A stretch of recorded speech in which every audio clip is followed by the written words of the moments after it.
YouTube channel. तो आज जो हमारा टॉपिक होगा वो मैटलैब के हवाले से है। मैटलैब की भी एक सीरीज़ बनाऊंगा मैं इस यूट्यूब चैनल के लिए। तो ये उस सीरीज़ का जो है पहला लेक्चर होगा। मैटलैब है क्या, सबसे पहले आपको समझने की ज़रूरत है मैटलैब क्या है। मैटलैब एक प्रोग्रामिंग लैंग्वेज है। मैटलैब आपके पास एक ऐसी प्रोग्रामिंग लैंग्वेज है जो कोई भी शख्स किसी भी फील्ड से ताल्लुक़ रखता है, चाहे वो फिज़िक्स से ताल्लुक़ रखता है, चाहे वो इंजीनियरिंग में इलेक्ट्रॉनिक्स से, मैकेनिकल से, डेटा साइंस से, कंप्यूटर सॉफ्टवेयर, किसी भी फील्ड से ताल्लुक़ रखता है तो वो मैटलैब को यूज़ करेगा। ये मैटलैब जो है ये हेल्प करती है साइंटिस्ट को, स्टूडेंट्स को, इंजीनियर्स को कि वो अपने प्रॉब्लम्स को एनालाइज करें, प्रॉब्लम को डिज़ाइन करें, प्रॉब्लम के सॉल्यूशन फाइंड करें using several important tools that are available in MATLAB। MATLAB को इस्तेमाल करने के जो सबसे बड़े मकासद हैं वो क्या है? डाटा एनालाइजेशन, या आप डाटा को एनालाइज करते हैं, तो उसके बाद आप एल्गोरिदम डेवलप करते हैं। उन्हीं एल्गोरिदम की मदद से आप रियल वर्ल्ड प्रॉब्लम सॉल्व करते हैं या उनको रियल वर्ल्ड लाइफ पे इम्प्लीमेंट करते हैं, रियल वर्ल्ड प्रॉब्लम पे उनको इम्प्लीमेंट करते हैं। आप यहाँ पे मॉडल डिज़ाइन कर सकते हैं। मॉडल पे आप जो आपका रियल टाइम प्रॉब्लम है उसको आप पहले मॉडलिंग कर लें, उसके बाद आप उसको रियल टाइम प्रॉब्लम पे उसको अप्लाई करें। मैटलैब एक्चुअली आपके पास मैट्रिक्स मैट्रिक्स जो आप रियाजी में पढ़ते हैं उसके साथ साथ ये चलती है। मैट मीन्स मैट्रिक्स और लैब मतलब लेबॉर्ट्री। तो मैट्रिक्स लेबॉर्ट्री है ये। आप जो भी यहाँ पे नंबर लिखेंगे, जो भी यहाँ पे आप चीज़ डिफाइन करेंगे, मैटलैब उसको एज अ मैट्रिक्स ही कंसीडर करेगा। अगर हम बात करें जो मैटलैब है वो किन किन डिसिप्लिन में इस्तेमाल किया जा सकता है, तो बायोलॉजिकल साइंस में, न्यूरो साइंस में, फिजिक्स में। इसी तरह अगर इंजीनियरिंग में बात की जाए, इंजीनियरिंग में ये आपके एरोस्पेस एंड डिफेंस में, ऑटोमेटिव सर्विसेज के लिए, इसमें कम्युनिकेशन, इलेक्ट्रॉनिक्स, एनर्जी, इवन कि अब इन्होंने सिमुलिंक के एडवांस वर्जन में बहुत अच्छे अच्छे ऑलरेडी डेवलप्ड मॉडल आपको प्रोवाइड कर दिए हुए हैं जिनको आप एनालाइज कर सकते हैं, जिनमें आप तब्दीलियां कर सकते हैं। उन तब्दीलियां का असर आप बराह रास्त देख सकते हैं। उसके बाद अगर हम बात करें कैपेबिलिटीज़ की, मैटलैब कैपेबल किन किन चीज़ों के लिए है, तो मैटलैब जो आपका, इसको अगर बड़े लेवल पे साइंटिस्ट जो यूज़ करते हैं वो cloud computing, discrete event simulation, embedded code generation, GPU computing, hardware support, model based design, आप सिस्टम इंजीनियरिंग, इसमें आप वेरिफिकेशन, वैलिडेशन, आप इसमें न्यूरल नेटवर्क्स, आप इसमें फजी लॉजिक्स, आप इसमें each and everything you can do using MATLAB. Main कोई ऐसा काम नहीं है जो मैटलैब नहीं कर सकता। MATLAB is capable of doing all the things. ये तो था मैटलैब का जस्ट इंट्रोडक्शन। मैटलैब के इंट्रोडक्शन के बाद आपके सामने जो स्क्रीन शेयर हो रही है, आप जब यूजुअली मैटलैब ओपन करते हैं, मैटलैब चलाते हैं, तो आपको कुछ इस तरह की स्क्रीन नज़र आती है सामने। मैं इस टाइम जो वर्जन यूज़ कर रहा हूँ वो मैटलैब का 2019 भी है। अभी 2022 चल रहा है तो यकीनन आपको मैटलैब का 2022 ए वर्जन इस टाइम अवेलेबल होगा मार्केट में। आपके पास जो मैटलैब की डिस्प्ले आता है जब आप उसको चलाते हैं तो आपके पास एक स्क्रीन, एक विंडो अपीयर होती है जो आपको तीन हिस्सों में डिवाइड हुई नजर आ रही है। यहाँ पे आप देखिए, जहाँ पे मेरा माउस का कर्सर है, ये आपको लिखा हुआ है कमांड विंडो। कमांड विंडो, आप जो भी कमांड एग्जीक्यूट करना चाहते हैं, जो भी कमांड देना चाहते हैं, जो भी आप फंक्शन एग्जीक्यूट करना चाहते हैं, आप यहाँ कमांड विंडो पे लिखेंगे, वो आपको रिजल्ट शो कर देगा इसी जगह पे। कमांड विंडो पे काम करने का एक नुकसान ये होता है कि जैसे ही आपने मैटलैब को क्लोज किया, मैटलैब की एप्लीकेशन को बंद किया, या आपने क्लियर ऑल, एक कमांड है, हम आगे जाके उसको डिस्कस करेंगे, CLC किया, तो वो सारी चीज़ें जो आपने वेरिएबल, जो आपने फंक्शन, या जो भी आपने नंबर्स वगैरह डिक्लेयर करवाए हुए थे, वो आपके सेव नहीं रहते, बल्कि वो वहाँ से ज़ाया हो जाते हैं। सेकेंडली, आपको जो यहाँ पे नज़र आ रहा है वो करंट फोल्डर, मीन आपकी इस टाइम पे करंट डायरेक्टरी क्या है, आप किस डायरेक्टरी में आपका प्रोग्राम, अगर आप एक स्क्रिप्ट बनाना चाहते हैं, न्यू मैट फाइल बनाना चाहते हैं, एम फाइल बनाना चाहते हैं, वो कहाँ पे सेव होगी, ये आपके पास करंट फोल्डर बताता है। नीचे आपके पास आ रहा है वर्क स्पेस। वर्क स्पेस क्या करता है, आप कमांड विंडो में आप अपने मैटलैब प्रोग्रामिंग करते हुए जो आप कोड लिखते हैं, उसमें जो भी आप वेरिएबल डिक्लेयर करते हैं, जो भी आप वेरिएबल्स को वैल्यू देते हैं, या जो आपके रिजल्ट आते हैं किसी वेरिएबल में स्टोर होते हैं, वो आपके यहाँ पे वर्क स्पेस के अंदर स्टोर होते रहते हैं। ये भी वर्क स्पेस में भी तब तक शो होते हैं जब तक आपका मैटलैब चल रहा हो, या जब आपका प्रोग्राम एग्जीक्यूट हो चुका हो, उससे पहले यहाँ पे आप शो कोई वैल्यू आपको नहीं करेगा वर्क स्पेस में। सिमिलरली यहाँ पे आप ऊपर देखें तो डिफरेंट आपको सेवरल ऑप्शन नज़र आ रहे हैं। इन ऑप्शंस को भी आगे हम चल के देखेंगे। इनमें मेजर जो है सिमुलिंक है, उसके बाद GUI है, फर्दर डिफरेंट एप्लीकेशंस हैं, डाटा किस तरह इंपोर्ट किया जाता है, डाटा को वर्क स्पेस में किस तरह स्टोर किया जाता है। इसी तरह इसकी डिफरेंट, अभी तो यहाँ पे सिर्फ सिमुलिंक नज़र आ रहा है आपको, इसी तरह डिफरेंट इसकी यहाँ पे ऐप्स आती हैं। इन ऐप्स को हम, जो हमारे इलेक्ट्रिकल से रिलेटेड होंगी, उन सब को डिस्कस करेंगे, जिसमें आप न्यूरल नेटवर्क आ जाते हैं, जिसमें आपके पास स्टेट स्पेस मॉडलिंग आ जाती है, GUI आ जाती है। इस तरह सिमुलिंक का एक बड़ा कलीदी किरदार होता है, फजी लॉजिक्स आ जाती हैं। ये सब चीज़ें हम इसमें देखेंगे।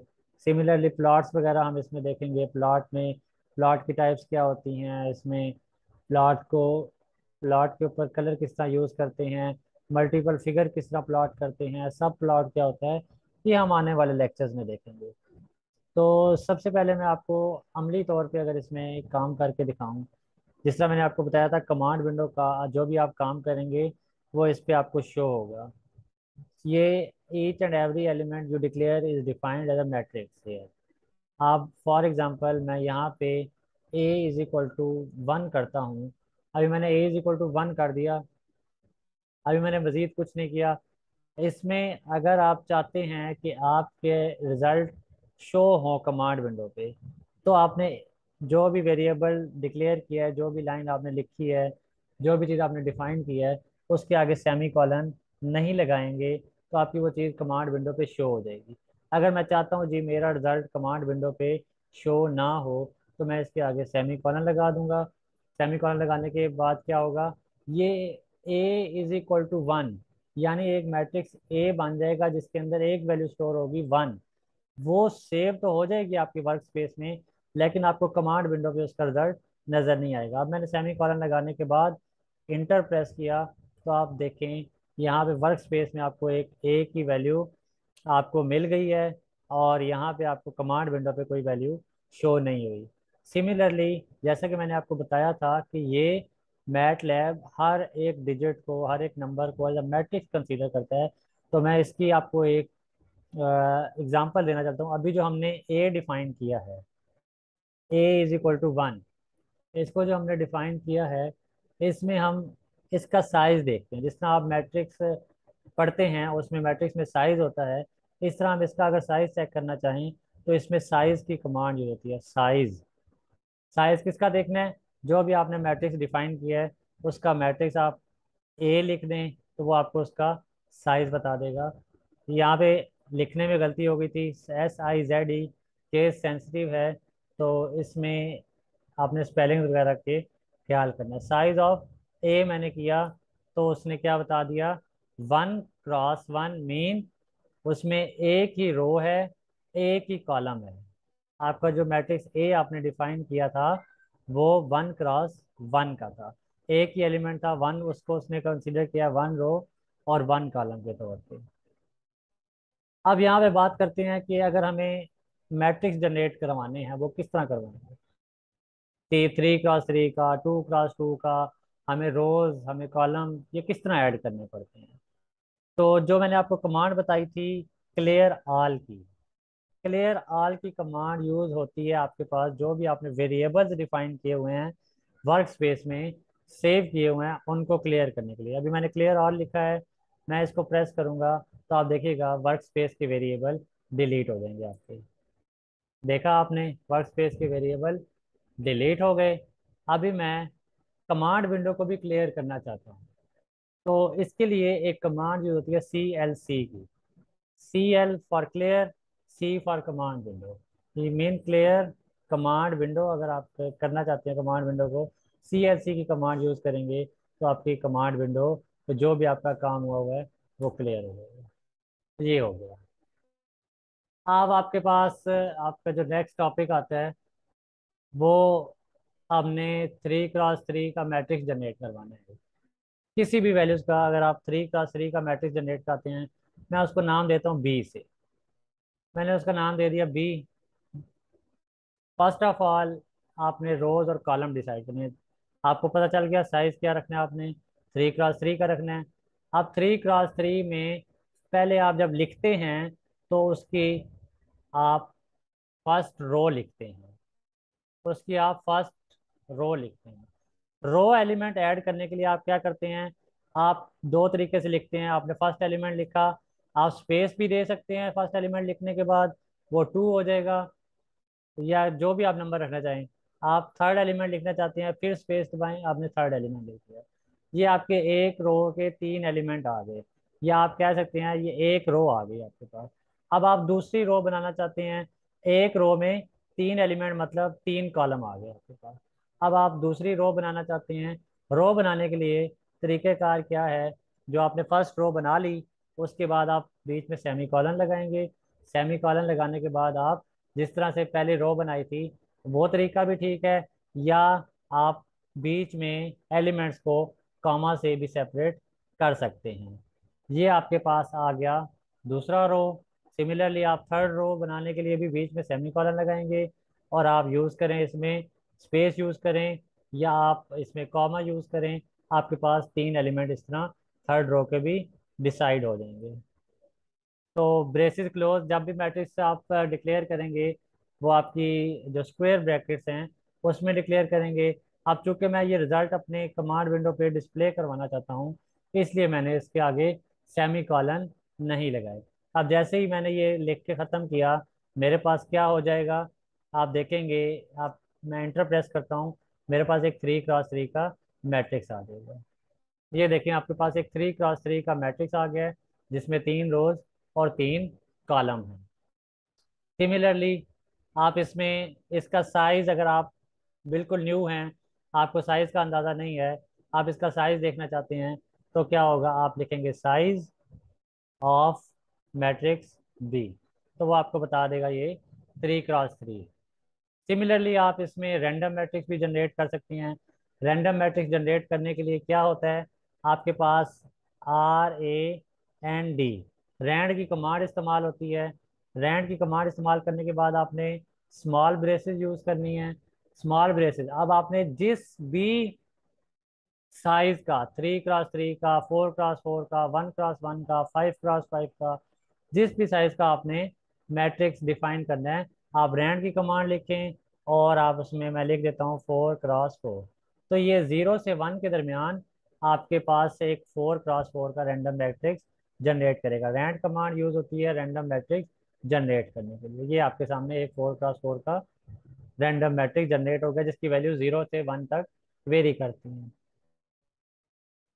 सिमिलरली आप इसमें जीरोस का मैट्रिक्स जनरेट कर सकते हैं, आप इसमें वंस का मैट्रिक्स जनरेट कर सकते हैं। उसका तरीकाकार क्या होता है, पहले मैं आपको जीरोस का मैट्रिक्स जनरेट करके दिखा देता हूँ। अब मैंने जीरोस का मैट्रिक्स जनरेट करना है तो उसके लिए कमांड यूज होगी ZEROS, जीरोस। और जिस साइज का आपने जनरेट करना है, मैं 2x2 का करता हूँ, मीन्स 2 कॉलम हो, 2 रोज हो मेरे पास, या पहले अमूमन रोज लिखी जाती हैं फिर कॉलम लिखे जाते हैं, मीन्स 2 रोज हो, 2 कॉलम हो, और वो एलिमेंट 0 0 हो सब। तो आप देखिएगा यहाँ पे आपके पास 2x2 का एक जीरो मैट्रिक्स आ गया। सिमिलरली अगर मैं चाहता हूँ कि मैं वंस कि जिसकी सारी एंट्रीज वन हो, ऐसा मैट्रिक्स जनरेट करूँ जिसमें सारी एंट्रीज वन हो, 5x5 साइज का, उसके लिए मैं कमांड लिखूंगा ONES, वंस और 5, 5 फाइव रोज 5 कॉलम का एक ऐसा मैट्रिक्स जनरेट होगा जिसकी तमाम एंट्रीज वन होगी। ये देखें, ये आपके सामने आ गया। एक चीज आप और देखें, यहाँ पे चूंकि मैंने कोई वेरिएबल डिफाइन करके नहीं करा, मैं डायरेक्ट कमांड यूज कर रहा हूँ, तो उसके बाद आप यहाँ पे देखें वर्क स्पेस में ये जो आंसर वाला एलिमेंट है ये चेंज होता जा रहा है। ये आपका आंसर वाला एलिमेंट क्या होता जा रहा है? चेंज होता जा रहा है, मीन ये आपका ओवर राइट होता जा रहा है। सिमिलरली अब मैं ये काम आपको एक नए वेरिएबल डी में करके दिखाता हूँ। इससे उसी डी वाले मैट्रिक्स से मैं क्या करूँगा, आपको एक नई चीज़, नई कमांड बताऊंगा कि वो कमांड क्या काम करती है। अब मैंने रैंडम मैट्रिक्स जनरेट किया 5x5 का, जिसको मैं सेव कर रहा हूँ डी के अंदर। आप वर्क स्पेस में देखिएगा, आपके पास एक डी मैट्रिक्स आ जाएगा। आपके पास वर्क स्पेस में भी यहाँ पे एक 5x5 का डी मैट्रिक्स आ गया। अब मैं चाहता हूँ, मेरे पास एक मैट्रिक्स मौजूद है ऑलरेडी, मैट्रिक्स मौजूद है, उसका मैं कोई नंबर एक्सेस करना चाहता हूँ। उसका मैं कोई नंबर, कोई रो, कोई कॉलम, ऐसी कोई चीज एक्सेस करना चाहता हूँ, तो उसके लिए मैं क्या करूँगा? फॉर एग्जांपल मेरे पास एक D5x5 का मैट्रिक्स है, इसमें यानी 25 एलिमेंट्स हैं, इसमें 5 रोज हैं, 5 कॉलम हैं। मैं चाहता हूँ जी मेरे पास इसकी एक खास रो आ जाए, या मेरे पास इसकी एक खास कॉलम आ जाए, या मेरे पास इसकी खास रो का खास नंबर आ जाए। तो उसके लिए मैं क्या करूँगा? उसके लिए देखें आप, मैं अब चाहता हूँ जो डी मैट्रिक्स है उसका मैं एक पूरा कॉलम उठा लूँ, उसका मैं एक पूरा कॉलम उठा लूँ। उसके लिए मैं क्या करूँगा जी, मैंने एफ का एक वेरिएबल सपोज कर लिया, इज इक्वल टू, अब मैंने उठाना किस मैट्रिक्स में से है? डी मैट्रिक्स में से। डी मैट्रिक्स में से उठाना है आपने। उठाना क्या है? पहला कॉलम, पहली रो, दूसरा कॉलम, दूसरी रो, वो आपकी मर्जी है। यहाँ पे मैं आपको बताता हूँ जी, मैं उठाना चाहता हूँ सेकंड कॉलम को, सेकंड कॉलम को उठाना चाहता हूँ, ना कि रो को। यहाँ पे मैं एफ के अंदर डी मैट्रिक्स का सेकंड कॉलम उठाना चाहता हूँ। सेकंड कॉलम उठाने के लिए, जैसा कि आपको मैंने बताया था, जब भी मैट्रिक्स लिखते हैं फर्स्ट रो लिखते हैं, सेकंड में कॉलम लिखते हैं। तो सेकंड कॉलम में उठाना चाहता हूँ, रो उसमें सारी आ जाएंगी, 5 रोज हैं, वो सारी आ जाएंगी। मेन रो सारी उठाने के लिए मैं कॉलन यूज करूंगा। इसका मतलब है उसने रोज सारी पिक कर ली, उसने रोज सारी पिक कर ली। अब कॉमा लगाने के बाद मैं उसको बताऊंगा कि कॉलम कौन सा उठाना है। रो तो उसने 5 की 5 उठा ली, अब मैं उसको बताऊंगा कि आपने 5 रो में से, रो तो सारी उठा ली लेकिन कॉलम कौन सा उठाना है। मैंने आपको बताया था आप कोई भी यूज कर सकते हैं। मैं 2 उठाना चाहता हूँ, मैंने यहाँ 2 प्रेस किया, तो आप देखेंगे एफ में डी मैट्रिक्स का सेकंड कॉलम हासिल हो जाएगा। ये देखें आपके पास एफ में डी मैट्रिक्स का सेकंड कॉलम हासिल हो गया। सिमिलरली मैं जी में चाहता हूँ कि मेरा डी मैट्रिक्स का पूरी लास्ट रो, यानी रो नंबर 5 मैं हासिल करना चाहता हूँ, रो नंबर 5 को अखज करना चाहता हूँ। उसके लिए मैं क्या करूँगा, आपने उसे बताना है कि रो कौन सी है, रो नंबर 5 है, फिर कॉमा, सेपरेट करने के लिए रोज और कॉलम को कॉमा यूज होता है। उसके बाद क्या करेंगे, पूरा 5वां रो उठा लिया, 5वें रो में देखें कितने कॉलम्स आ रहे हैं, 5 ही कॉलम आ रहे हैं। तो मीन मैं क्या करता हूँ, कॉमा लगाता हूँ, कॉलम सारा उठा ले, रो वो कौन सी उठाए, 5वीं उठाए। तो आप देखिएगा आपके पास जी में एक रो आ जाएगी जो आपकी डी मैट्रिक्स की 5th रो है। सिमिलरली जो आपके पास नेक्स्ट होता है, कोई एक खास एलिमेंट उठाना, कोई एक खास एलिमेंट उठाना चाहते हैं आप, पूरे मैट्रिक्स में से कोई खास एलिमेंट उठाना चाहते हैं, उसके लिए क्या यूज करेंगे? अब मैं यहाँ पे एक एच वेरिएबल यूज कर रहा हूँ। मैं चाहता हूँ जी मेरे पास जो डी मैट्रिक्स है उसकी सेकंड रो का थर्ड एलिमेंट आ जाए मेरे पास। सेकंड रो का थर्ड एलिमेंट आ जाए, तो मैं क्या करूंगा, जो मैट्रिक्स जिससे मैंने वैल्यू उठानी है, तो उसकी ब्रैकेट सेकंड रो और थर्ड एलिमेंट, ये आपके पास सेकंड रो का थर्ड एलिमेंट दे देगा। ये देखें, एच इज इक्वल टू 0.1707। अब मैं आपको डी मैट्रिक्स भी दिखाता हूँ। सेकंड रो, सेकंड रो और थर्ड एलिमेंट 0.1707। मीन आपने क्या बताया है, सेकंड रो हो, उसका थर्ड एलिमेंट उठाना है। ये तो थी मैट्रिक्स की चंद मैनिपुलेशन जो आपने यूज़ किए हैं। मैट्रिक्स की थोड़ी सी कमांड थी, जिसमें आपने देखा है जी मैट्रिक्स जनरेट किस तरह होते हैं।